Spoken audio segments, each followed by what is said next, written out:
नमस्कार, मैं हूं आपके साथ अमनदीप। दिन भर की हर राजनीतिक उठापटक और सियासी खबरों को समेटकर हम आपके सामने फिर हाजिर हैं एक खास कार्यक्रम द पॉलिटिकल शो के साथ, जिसमें हम आपको दिन भर में घटी हर राजनीतिक खबरों से रूबरू कराएंगे। तो चलिए कार्यक्रम की शुरुआत करते हैं।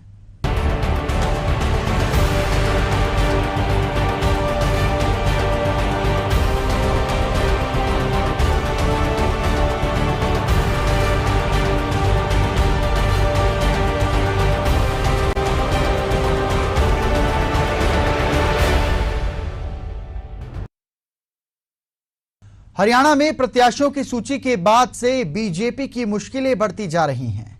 आलम यह हो चला है कि आधे दिन के अंदर 6 से ज्यादा बड़े नेताओं ने पार्टी से किनारा कर लिया, जिसमें रणजीत सिंह चौटाला जैसे बड़े नाम शामिल हैं। चुनाव से पहले बीजेपी की ये भीतरघात की लड़ाई कहीं उसे भारी ना पड़ जाए। आखिर क्यों मचा है हरियाणा में सियासी संग्राम, खास रिपोर्ट में जान लीजिए।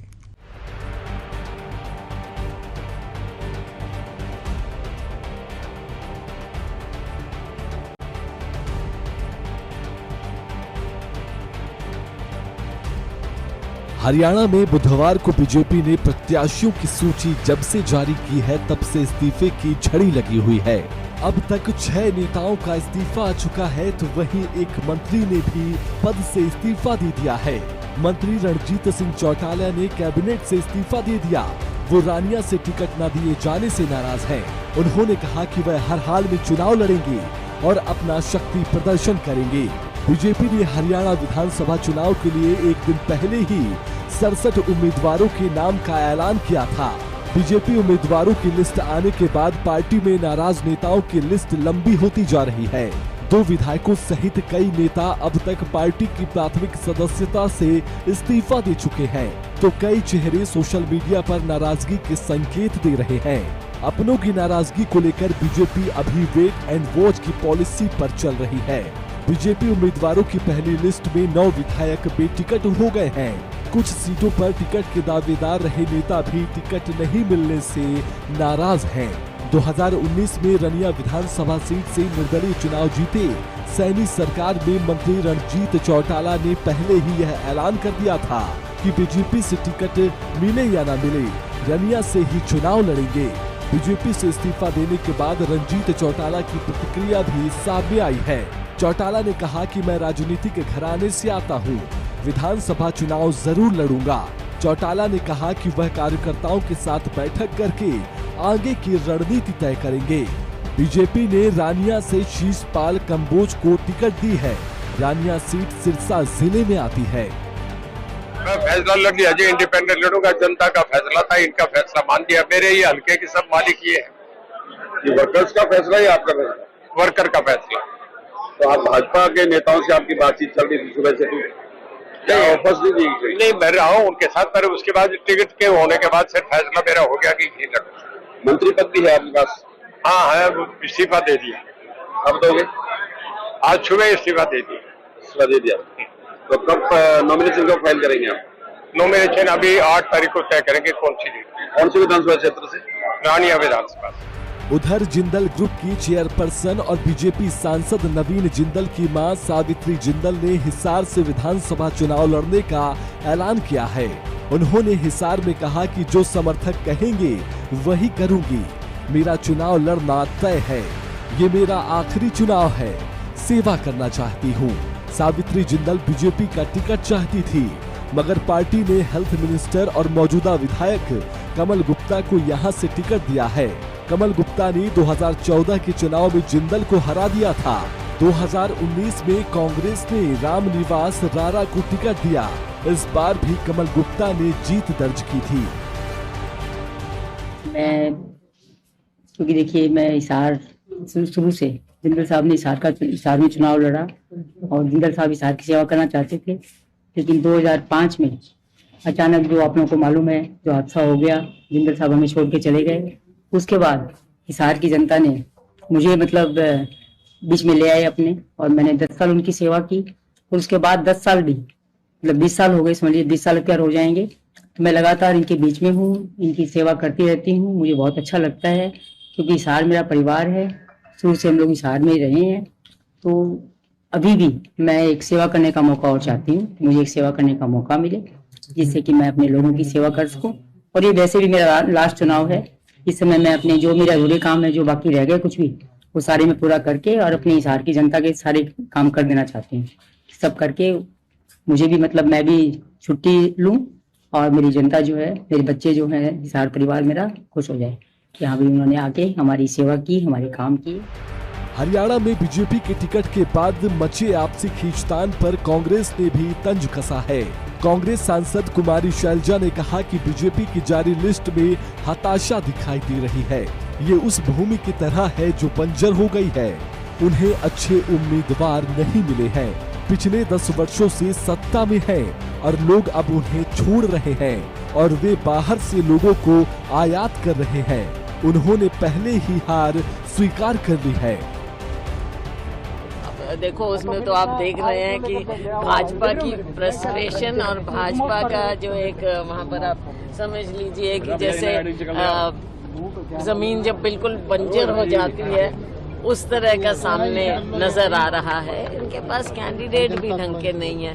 10 साल राज किया है, लोग भाग भाग कर जा रहे हैं, ये बाहर से लेकर कैंडिडेट बना रहे हैं। ये 10 साल के राज के बाद ये हाल है भाजपा का। तो ये आप सोच सकते हैं कि उन्होंने तो हार मानी हुई है। हरियाणा ने भी मान रखी है पहले से ही, लेकिन अब भाजपा भी हार मान। फतेहाबाद की रतिया सीट से विधायक लक्ष्मण नापा ने भी बीजेपी की प्राथमिक सदस्यता से इस्तीफा दे दिया है। बीजेपी ने नापा का टिकट काटकर रतिया से सुनील दुग्गल को उम्मीदवार बनाया है।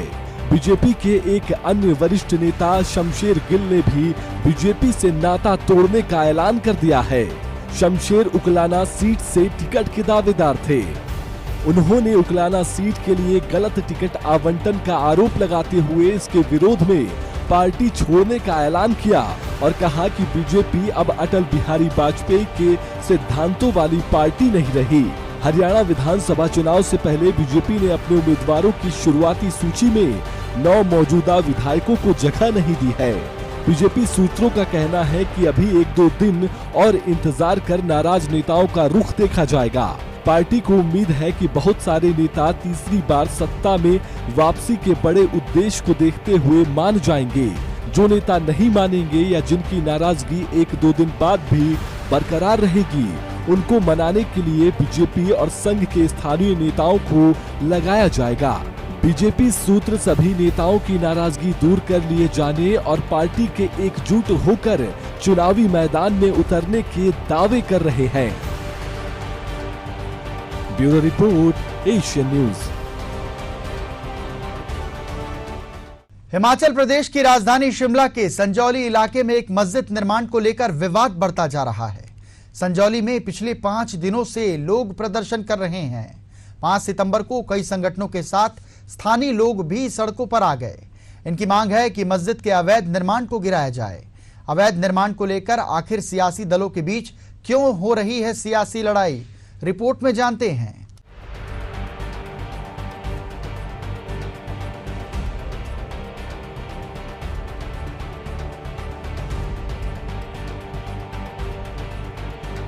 हिमाचल प्रदेश के शिमला के सलौंजी क्षेत्र में मस्जिद के कथित अवैध निर्माण को लेकर विवाद गहराता जा रहा है। इस मुद्दे पर न केवल स्थानीय लोगों ने विरोध प्रदर्शन किया, बल्कि कांग्रेस और भाजपा के नेताओं के बीच भी तीखी बयानबाजी शुरू हो गई है। AIMIM प्रमुख असदुद्दीन ओवैसी भी इस मुद्दे पर कांग्रेस को आड़े हाथों लिया है, जिससे सियासी तापमान और बढ़ गया है। राज्य के कई मंत्री, विपक्षी नेता और पूर्व मुख्यमंत्री जयराम ठाकुर ने मस्जिद के अवैध निर्माण पर अपनी अपनी प्रतिक्रियाएं दी हैं। बड़ी बात यह है कि अनिरुद्ध सिंह ने भी इस निर्माण को लेकर सरकार और प्रशासन पर सवाल उठाए हैं। उन्होंने विधानसभा में इस मुद्दे पर जिस बेबाकी से स्टैंड लिया, उनके समर्थन में सत्ता पक्ष से अधिक विपक्ष दिखाई दिया। अवैध निर्माण के मामले में हिमाचल प्रदेश में सड़क से लेकर विधानसभा में हंगामा मचा हुआ है।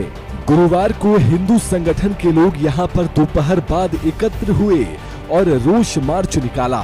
उधर हिमाचल प्रदेश विधानसभा में इस मुद्दे पर सरकार की रिपोर्ट रखने वाले मंत्री अनिरुद्ध सिंह भी यहां पर पहुंचे और धरना को संबोधित किया।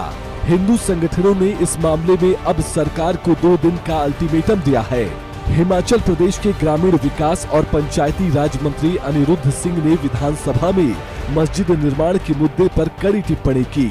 उन्होंने कहा कि संजौली बाजार में महिलाओं का चलना मुश्किल हो गया है, चोरियां हो रही हैं, लव जिहाद जैसी घटनाएं हो रही हैं, जो प्रदेश और देश के लिए खतरनाक है। मस्जिद का अवैध निर्माण हुआ है, पहले 1 मंजिल बनाई, फिर बिना परमिशन के बाकी मंजिलें बनाई गई, 5 मंजिल की मस्जिद बना दी गई है। प्रशासन से यह सवाल है कि मस्जिद के अवैध निर्माण का बिजली पानी क्यों नहीं काटा गया। बिना परमिशन के इन्होंने काम शुरू किया 1950-60 जैसे बोरे 2010 में शुरू आया सर, मेरे पास पूरा मैं रिकॉर्ड में यहाँ भी दूंगा सर। उसके बाद अवैध निर्माण किया गया, विवरण जो है वो उस टाइम जो है 110 स्क्वायर मीटर 2-250 स्क्वायर मीटर मैंने 2500 स्क्वायर फुट का जो है इलीगल कंस्ट्रक्शन करी गई। उसके बाद 2012 में पुनः सुनवाई हुई सर, उसके बाद भी ये लोग माने नहीं सर, अवैध कंस्ट्रक्शन चलता रहा। हाल ये है सर कि अगर कोई लोकल आदमी यहाँ पे अवैध कंस्ट्रक्शन करता है तो सेम डे जो है ढारा तोड़ा जाता है उनका, शर्म की बात। इसके अतिरिक्त 2000 में सर पढ़ के भी बता रहा हूँ, इसके अतिरिक्त दिनांक 26/6/2013 को मामले की सुनवाई के प्रतिवादी में मस्जिद को एग्जिस्टिंग प्रपोज्ड प्लान्स को मांगा गया सर और उसमें त्रुटियां पाई गई हैं और फ्रेश ड्राइंग भी मांगी गई। और हैरानी की बात तो यह है सर, ये वेरी इट इज इम्पोर्टेंट के प्रतिनिधि द्वारा, क्योंकि 2010 में केस चल रहा था सर, ये नोट करने वाली बात, 2019 में सर 4 अतिरिक्त मंजिलों का अवैध निर्माण हो चुका था सर। 2010 में जब केस चल रहा था तो 2019 तक 4 मंजिलें कैसे बनी सर? प्रशासन कहां सो रहा था, म्युनिसिपल कॉर्पोरेशन कहां सो रहा था सर? क्यों नहीं उसको तोड़ा गया उस टाइम? फिर भी सुनवाई कर रहे हैं कि आपने अवैध जो है कंस्ट्रक्शन करी गई। इसके साथ सर आज जो है, आज रिपोर्ट भी मेरे सामने आई है, आज के समय में 590.82 स्क्वायर मीटर मतलब 6357 स्क्वायर फुट सर अवैध बनाया गया, जो बड़ी शर्म की बात है। लोगों को चक्कर मार। और इसके हैरानी वाली बात तो सर ये है, मेरे को हैरानी है कि 2023 को कॉर्पोरेशन को पता चल रहा है कि जिसके खिलाफ जो सुनवाई में आ रहा है उसका कुछ लेना देना ही नहीं है। बड़ी शर्म की बात है सर, उसका पता ही नहीं है। बाद में वर्क ऑफ बोर्ड तो बाद में आया, पहले तो व्यक्ति के नाम ही केस चला रहे थे। क्या कागज नहीं देखे अधिकारियों ने सर? ये मतलब हैरानी वाली बात है सर। 10 साल बाद उनको ध्यान आ रहा है कि जिसके खिलाफ केस है वो तो प्रतिवादी बन ही नहीं सकता sir, he can not respondent बन ही नहीं सकता। उन्होंने वर्क ऑफ बोर्ड को सर उस टाइम जो है वो ट्रांसफर किया गया। एक और हैरानी वाली बात है सर, मैं ये टेबल पे ले करने जा रहा हूं, जमीन जो है, जो उसकी जमीन बताई जा रही है वो मालिकाना हक जो है हिमाचल प्रदेश सरकार के पास है सर, और उसका सिर्फ कब्जाधारी है। मैं आपके माध्यम से माननीय मुख्यमंत्री जी को भी बोलूंगा, मैं ये रिपोर्ट ले कर रहा हूं कि वो जो है उनका कब्जा जो है उससे वो जो है खत्म करा जाए, और हिमाचल प्रदेश सरकार मालिक है, जो हिमाचल प्रदेश जो सरकार जो है उसका बिल्कुल कब्जा अपने पास ले। ये मैं टेबल पे लेकर रहा हूं। हिमाचल प्रदेश के पंचायती राज मंत्री अनिरुद्ध सिंह ने मुख्यमंत्री से मांग की कि प्रदेश में काम करने के लिए आने वाले व्यक्तियों का सही तरीके से सत्यापन किया जाना चाहिए। सिंह ने जोर देकर कहा कि केवल हिमाचली बोनाफाइड नागरिकों को ही तहबाजारी का लाइसेंस दिया जाना चाहिए। विपक्ष ने भी इस मामले में अनिरुद्ध सिंह का समर्थन किया, जिससे सरकार पर इस मामले में उचित कार्रवाई का दबाव और बढ़ गया है। असदुद्दीन ओवैसी ने हिमाचल प्रदेश के मंत्री अनिरुद्ध सिंह के बयान पर कड़ी प्रतिक्रिया दी और कांग्रेस पर भाजपा की भाषा बोलने का आरोप लगाया। ओवैसी ने सोशल मीडिया पर वीडियो पोस्ट किया और कहा कि क्या हिमाचल की सरकार भाजपा की है या कांग्रेस की? हिमाचल की मोहब्बत की दुकान में नफरत ही नफरत है। वहीं अनिरुद्ध सिंह ने ओवैसी के बयान पर जवाब देते हुए कहा कि मंदिर मस्जिद निजी संपत्ति नहीं है, यह वैध और अवैध का मामला है। अवैध तो अवैध है। उन्होंने कहा कि ओवैसी भाजपा की बी टीम है, उनकी राजनीति केवल एक समुदाय के दम पर चलती है, वह अपना राज्य संभाले। बाहर से आने वाले लोगों का मुद्दा गंभीर है और पहचान करना जरूरी है। उन्होंने दावा किया कि आपराधिक पृष्ठभूमि के लोग हिमाचल आ रहे हैं। ओवैसी साहब सीनियर लीडर हैं, पूरे देश में उनकी छवि है, लेकिन मैं बोलना चाहूँगा कि इसको राजनीतिक रूप ना दिया जाए। हिमाचल प्रदेश में जो हमारे परमानेंट जो किसी भी समुदाय का, चाहे वो कोई भी समुदाय हो, उसके रहना भले भाईचारे से रहें। हमारा क्वेश्चन ये है कि इलीगल तो इलीगल है, अगर वो इस बात का वो जवाब दे, अगर वो स्ट्रक्चर इलीगल है, चाहे मस्जिद है चाहे मंदिर है, कोई भी, मैं अक्रॉस बोलूँगा, तो उसको जो है उसको तोड़ना चाहिए। कोई भी धार्मिक स्थल अगर बनाना होता है तो प्रशासन की अनुमति जरूरी होती है, कोई भी। क्या बोली है।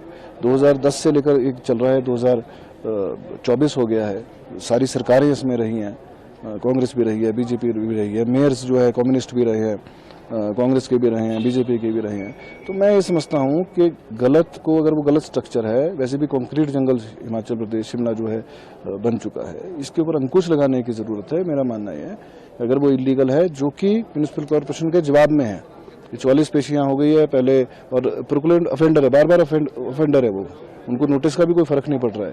बिजली पानी काटनी हो, अभी एक इंस्टेंस बताऊंगा, पीछे किसी ने ढारा जो है अपनी प्राइवेट जमीन के अंदर बनाया, म्यूनिसिपल कॉर्पोरेशन ने सेम डे तोड़ा। जब आप बार बार उनको नोटिस सर्व कर रहे हैं इतने सालों से कि अभी आपने 1 मंजिल बना ली, अब आपने 2 मंजिल बनाई, उनकी बिजली पानी काट के एकदम एक्शन लो। गलत तो गलत है, बस मेरा मानना ये है। इसको राजनीतिक रूप देना ज्यादा मैं समझता हूँ उचित नहीं है। और वहीं कांग्रेस के मंत्री विक्रमादित्य सिंह ने इस मुद्दे पर सावधानी बरतने की अपील की। उन्होंने कहा कि हिमाचल का इतिहास सभी को साथ लेकर चलने का है। हमें इस मुद्दे पर संभल कर आगे बढ़ना होगा और सभी की भावनाओं का सम्मान करना होगा। सरकार कानून के तहत न्यायपूर्ण कार्रवाई करेगी और धर्म के नाम पर राजनीति नहीं होनी चाहिए। वहीं विक्रमादित्य सिंह ने कहा कि हिमाचल में सबके लिए मोहब्बत है और नफरत की जगह नहीं है। शहर में अवैध निर्माण बर्दाश्त नहीं किया जाएगा। निश्चित तौर से एक चिंता का विषय है हिमाचल प्रदेश के लोगों के लिए कि बाहर से, खास करके उत्तर प्रदेश से कुछ समुदाय के लोग हिमाचल में आए हैं और यहाँ पे लॉ एंड ऑर्डर की थोड़ी सी प्रॉब्लम्स भी उसमें क्रिएट हुई है, मगर पुलिस उसमें अपनी कार्रवाई कर रही है। मुख्यमंत्री जी ने सख्त आदेश जो है वो डीजीपी को और सुपरिटेंडेंट ऑफ पुलिस को शिमला को दिए है कि any kind of untoward activity और कोई भी ऐसा कोई माहौल बिगड़े ना, उसके लिए पुलिस पूरे तरीके से सतर्क है। मगर हमें जो है इस चीज़ को भी ध्यान में रखना है कि किसी का भी कोई सेंटिमेंट्स हर्ट ना हो। हिमाचल प्रदेश देवभूमि है, देवभूमि का राज्य है जहाँ पे देवी देवताओं का वास है और प्रदेश में हर क्षेत्र के और हर प्रदेश के और अलग अलग राज्यों के लोग भी हिमाचल में आते हैं। एक पर्यटक दृष्टिकोण से भी हिमाचल एक अलग पहचान पूरे देश और विश्व में है। तो उस दृष्टि से भी हमें यहाँ पे लॉ एंड ऑर्डर को मेंटेन रखना और सभी का मान सम्मान करना, सभी के सेंटिमेंट्स का मान सम्मान करना, सभी समुदायों का मान सम्मान करना, ये भी सरकार का दायित्व बनता है और उस दृष्टि से हम आगे बढ़ेंगे। मामले पर सीएम सुखविंदर सिंह सुक्खू ने कहा कि प्रदेश में सभी धर्म के लोगों का सम्मान है। कानून को हाथ में लेने वाले लोगों के खिलाफ सख्त कार्रवाई होगी। किन कारणों के चलते ऐसी स्थिति उपजी, उसकी जांच हो रही है। शहरी विकास मंत्री ने भी इस बारे में अपना वक्तव्य सदन में दिया है। हिमाचल प्रदेश में आने वाला हर व्यक्ति कानून से बंधा है और प्रदेश का नागरिक भी कानून से बंधा हुआ है। प्रदेश में शांति प्रिय प्रदर्शन का सम्मान होगा। प्रदेश में कानून व्यवस्था को तोड़ने की किसी को भी इजाजत नहीं है। देखिए, मैं तो सिर्फ इतना कह सकता हूं कि किसी भी प्रकार की वारदात ना तो हम प्रदेश में होने देंगे और ना ही किसी समुदाय को हमारा तंग करने का मकसद है। जो भी राजनीतिक प्रोटेस्ट होते हैं वो चले रहते हैं और निश्चित तौर पर किसी भी, चाहे वो कोई भी राजनीतिक दल हो, उस राजनीतिक दल के किसी भी कार्यकर्ता को प्रदेश की कानून व्यवस्था बिगाड़ने का कोई अधिकार नहीं है। ये मैं स्पष्ट तौर पर कहना चाहता हूँ। लेकिन हमें कई बार छोटी बात भी बड़ी बन जाती है, तो हमें इन चीज़ों पर अभी ध्यान नहीं देना चाहिए। थोड़ा बहुत प्रोटेस्ट अभी चल रहे हैं और हमारे जो वहाँ के लोकल एमएलए हैं और हमारे मिनिस्टर, उनको मैंने समझाया है, वो सब लोग बात कर रहे हैं। देखिए, देश के संविधान के अनुसार कोई भी देश का नागरिक कहीं भी रह सकता है, इसमें कोई दो राय नहीं है। और लेकिन राजनीतिक वाद विवाद में नहीं मैंने पढ़ना है। हमें तो ये देखना कि किसी समुदाय के किसी व्यक्ति को कोई तंग ना करे। ये हमारा राज्य सरकार का दायित्व भी बनता है और इस दायित्व की जिम्मेवारी का निर्वाह हम अच्छी तरह कर सकते हैं। किस मंत्री ने क्या स्टेटमेंट दी, उनको भी इसमें नहीं जाना चाहिए, उनको भी संयम रखना चाहिए। और देश में और इस देश में रहने वाले सभी नागरिक इस भारतवासी है और हम सब लोगों को सबकी भावनाओं का आदर करना है, और चाहे वो कोई भी समुदाय हो तो हम सभी भावनाओं का आदर करते हैं। कानून हाथ में लेने को किसी की इजाज़त नहीं होगी, ये मैं आपको स्पष्ट करना चाहता हूँ। धन्यवाद। बता दें कि शिमला के संजौली उपनगर में सैकड़ों लोग मस्जिद के कथित अवैध निर्माण के खिलाफ एकजुट हुए। लोगों ने पहले संजौली बाजार में विरोध मार्च निकाला और फिर मस्जिद के बाहर इकट्ठा होकर घेराव किया। उनकी मांग थी कि मस्जिद का अवैध निर्माण तोड़वाया जाए। बीते शुक्रवार शाम को मल्याणा में हिंदू और मुस्लिम समुदाय के बीच हुई लड़ाई के बाद यह मामला भड़क उठा था। आरोप है कि मुस्लिम समुदाय के एक व्यक्ति ने स्थानीय दुकानदार यशपाल सिंह पर हमला किया, जिससे कि उसके सिर पर 14 टांके लगे। इसके बाद इलाके के लोग आरोपी के खिलाफ हत्या के प्रयास की धारा के तहत मामला दर्ज करने की मांग करने लगे। मस्जिद के घेराव और बढ़ते तनाव को देखते हुए स्थानीय प्रशासन ने त्वरित कार्रवाई की। मामले की जांच एएसपी रतन नेगी को सौंपी गई है। Bureau report, Asian news. Congress सांसद राहुल गांधी और पार्टी अध्यक्ष मल्लिकार्जुन खड़गे महाराष्ट्र के दौरे पर रहे। इस दौरान राहुल ने महाराष्ट्र के सांगली में एक जनसभा को संबोधित किया। यहां राहुल ने जाति जनगणना और शिवाजी की मूर्ति गिरने के विवाद पर पीएम मोदी के माफी मांगने पर निशाना साधा। राहुल ने क्या कुछ कहा, रिपोर्ट में जानिए।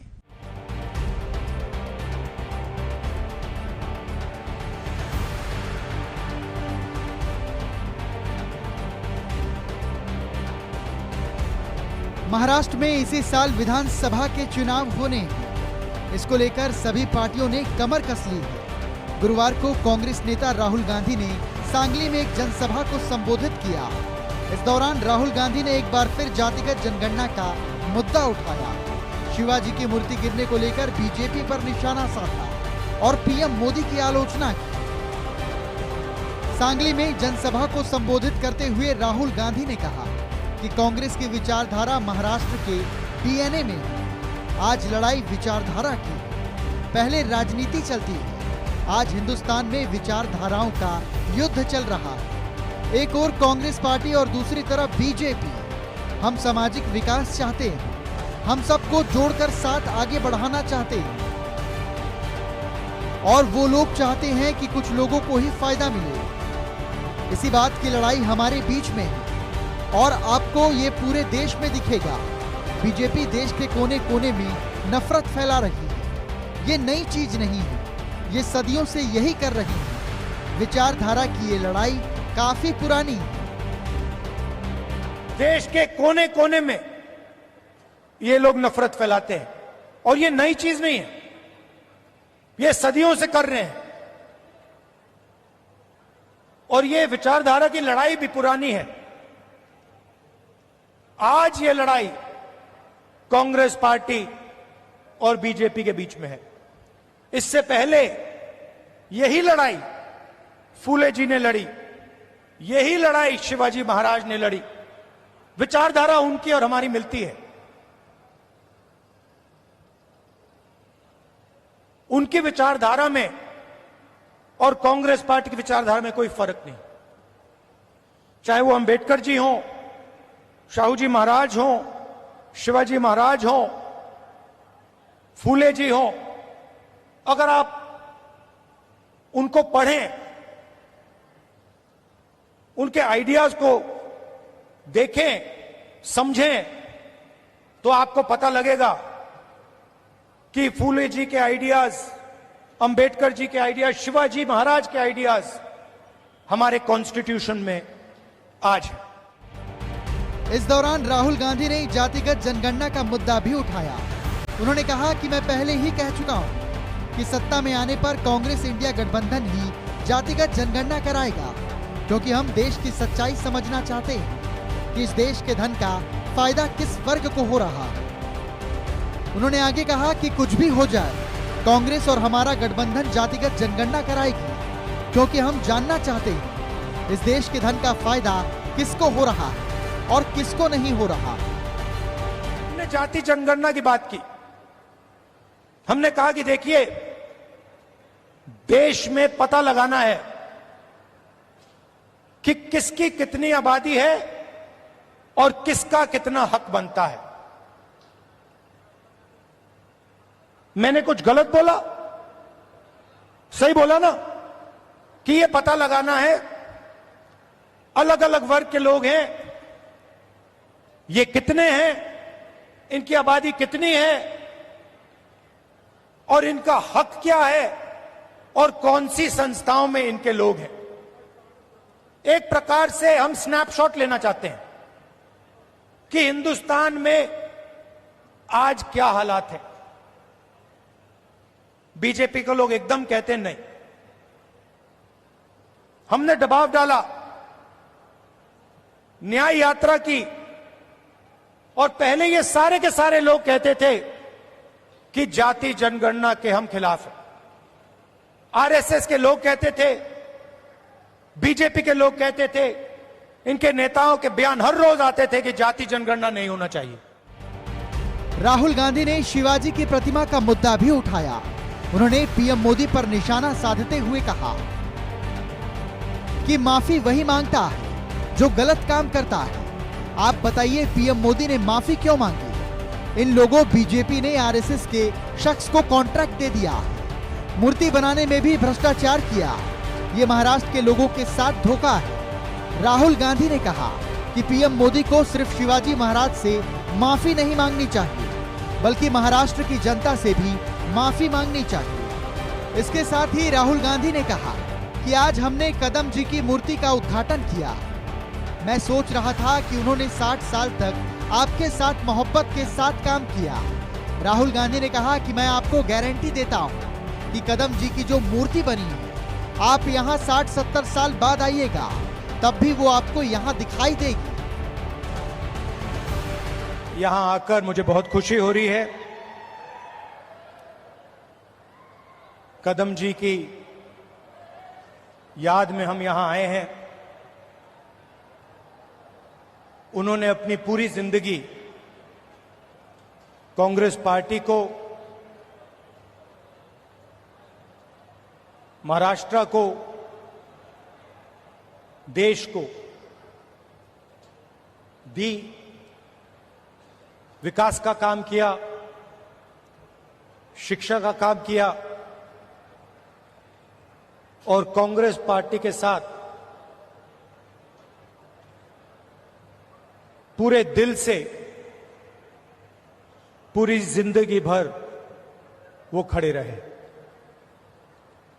जब इंदिरा गांधी जी चुनाव हारी थी, तब भी कदम जी उनके साथ थे। 2 बजे रात को उनकी मीटिंग ऑर्गेनाइज की थी। 2 बजे रात को पब्लिक मीटिंग ऑर्गेनाइज की थी। तो आज हम उनकी याद करते हैं।